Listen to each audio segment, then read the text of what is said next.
Honorable Président, honorable membre du bureau, honorable député, chers collègues, je voudrais remercier d'abord l'initiateur de la question orale qui nous permet aujourd'hui d'aborder la question sur cette société, la Sotexki, une société qui a fait fierté pour la ville de Kisangani, la grande province orientale à l'époque et l'ensemble de la République démocratique du Congo.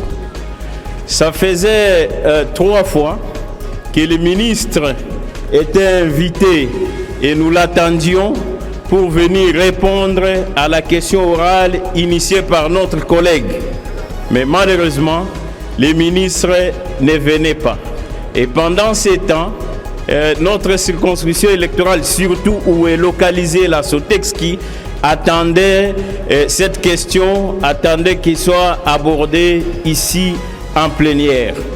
Mais aujourd'hui, déjà, je peux vous dire, Excellence, Monsieur le Ministre, nous avions déjà pensé pour une motion parce que nous pensions que c'était l'outrage à l'Assemblée nationale, parce que vous ne veniez pas.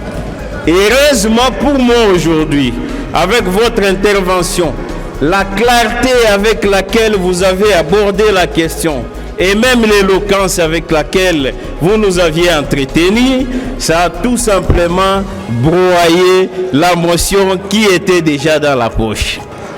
Honorable Président, je voudrais poser la question au ministre parce que je l'ai suivi, mais je n'ai pas entendu évoquer les rapports circonstanciés relatifs à l'état de modernisation en cours de la Sotexki.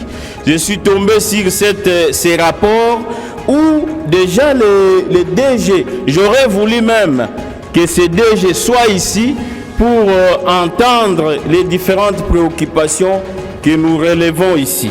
Déjà, si nous prenons seulement, parce que le gouvernement de la République a disponibilisé 7 660 000 $ pour la relance de la Sotexki.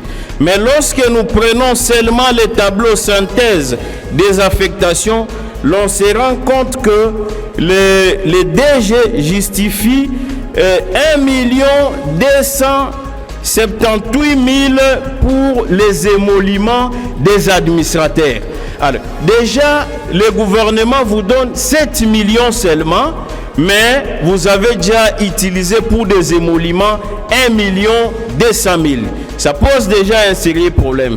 Lorsque l'on avance la SNEL et la régie des eaux, ça prend pratiquement 200 000 $. On se pose la question, alors que si l'on vérifie sur le terrain aujourd'hui, la Sotexki n'a même pas l'électricité. Alors ça pose un sérieux problème. J'ai été content lorsque le ministre a dit qu'il faudrait une commission, l'Assemblée nationale et gouvernement pour aller enquêter sur ces faits. C'est pourquoi je demande, honorable Président, il faudrait que cette commission soit rapidement constituée pour que la vérité soit... Parce qu'au moment où nous sommes en train d'aborder cette question, tous nos électeurs dans la ville de Kisangani nous suivent. Ils veulent savoir la vérité sur cette question. Je vous remercie.